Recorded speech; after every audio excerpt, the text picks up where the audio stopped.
नमस्कार। शरीर में वात पित्त कफ जब कुपित हो जाते हैं तो बीमारी बढ़ाते हैं और सही रहते हैं तो हमें स्वस्थ बनाते हैं। इनको सही रखने के लिए हमें घर के जो खान पान है उसको ठीक करने के लिए वैद्यों ने ऋषि मुनियों ने एक व्यवस्था दी कि आपको ये जो भोजन के अंदर इन चीजों का उपयोग करना चाहिए। वो चीजें जो है हमारे शरीर के तीनों दोषों को शांत रखती हैं।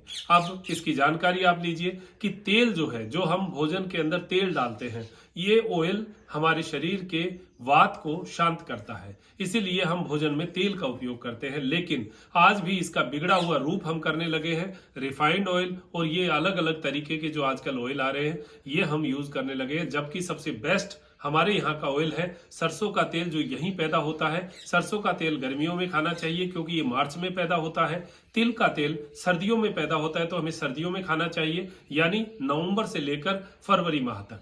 ये दो तेल जो है हमारे लिए बढ़िया है। और जहां समुद्री इलाके में कोकोनट ऑयल होता है या पूरे देश में भी कोकोनट ऑयल खाया जा सकता है। ये तीन प्रकार के तेल। एक चौथा तेल और होता है मूंगफली। मूंगफली का तेल मैं इसलिए आपको कम प्रेफर करूंगा क्योंकि मूंगफली की जड़ों को सही रखने के लिए उसमें दवाइयों का उपयोग बहुत ज्यादा करना पड़ता है, वरना वो मूंगफलियां होती नहीं है। तो उसका तेल कईयों को सूट नहीं करता, कईयों को तकलीफ करता है, तो वो थोड़ा देख लीजिए। और मूंगफली का तेल खारा भी हो जाता है, ये थोड़ा सा समझ लीजिएगा।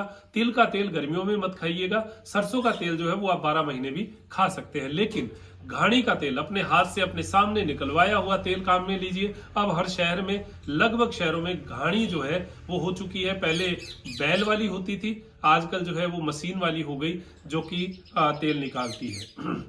उसके अलावा तेल की बात हो गई, तेल के साथ दूसरी चीज है घी। घी देखिए, घी हमारे पित्तनाशक होता है। हमने यहाँ बुजुर्गों से बहुत बार सुना है कि किसी को सांप खा जाता था तो वो 2 किलो घी पी जाता था, यानी शरीर का पित्त जो है उसको कुपित नहीं होने देता था और घी से उल्टियां होकर पित्त बाहर निकल जाता था। विरेचन में भी इसको आयुर्वेद में काम में लेते हैं। घी से जो है वो शरीर की शुद्धि की जाती है, तो ये पित्तनाशक होता है। शरीर में बीमारियां ज्यादा पित्त की होती है, हमारे ब्लड में पित्त हो जाता है तो हार्ट की है, कोलेस्ट्रॉल की, ये समस्याएं बहुत ज्यादा बढ़ जाती है। तो घी जो है, घी भी कौन सा, देसी गाय का हो तो बहुत बढ़िया, वरना गाय का हो तो बहुत बढ़िया। तो गाय का घी जो है उसको उपयोग में लीजिए, गरम मत कीजिए। तवे के ऊपर जब घी गरम हो जाता है तो वो फिर जो बुरा कोलेस्ट्रॉल शरीर में बनाता है। और अगर आपका घी चूंटिया है, हमारी भाषा में चूंटिया कहते हैं, वैसे मक्खन, मक्खन वाला घी यानी दही से निकाला हुआ मक्खन वाला घी, वो बहुत बेस्ट होता है। जिसको भगवान श्री कृष्ण ने संदेश दिया कि मक्खन खाना चाहिए, वो संदेश वहीं से आया कि ये शरीर के स्वास्थ्य के लिए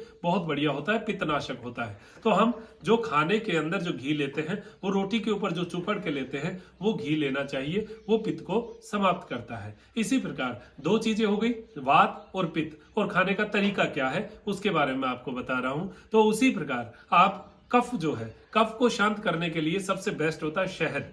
शहद को गर्म पानी के साथ लिया जा सकता है, ये कफ नाशक होता है। तो शहद का नियमित उपयोग किया जा सकता है, लेकिन एक लिमिटेड, यानी एक नियमित मात्रा में, एक संतुलित मात्रा में। बहुत ज्यादा चीजें हमेशा नुकसानदेह होती है। तो गुनगुने पानी के साथ शहद को लिया जा सकता है। कभी भी शहद को गर्म मत करिएगा। बहुत से लोग जो है, मेरे पास कई फोन होते हैं तो वो कहते हैं कि हम शहद को गर्म करके लेते हैं, गर्म पानी के साथ मिला के गर्म कर लेते हैं। ऐसा नहीं करना कभी भी।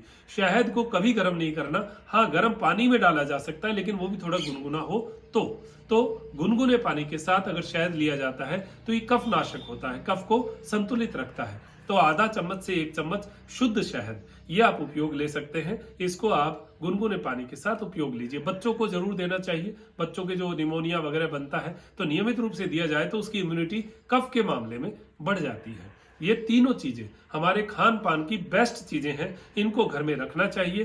तेल का मैंने बताया, तेल वैसा ही होना चाहिए।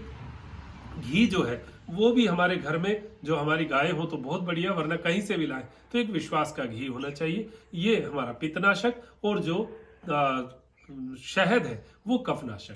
ये तीनों चीजों का ज्ञान हमें होना चाहिए। इस विषय के लिए ही बात मैंने आपको बताई। ये सब चीजें जो है वाग्भट जी ने चरक संहिता में ये सब चर्चाएं हो चुकी है। आयुर्वेद में बहुत चर्चाएं होती हैं। ऋषि मुनियों की जो आयुर्वेद की आपसी चर्चाएं हैं उनमें इनकी बहुत चर्चाएं हुई हैं। ये बात मैं आप तक पहुंचा रहा हूं, आपको अच्छी लगी होगी और आप अपने घर में उपयोग भी कीजिएगा। तो अब दीजिए इजाजत मुझे, डॉक्टर मनोज योगाचार्य को, त्रिनेत्र टीवी के लिए त्रिनेत्र योग धाम से। नमस्कार।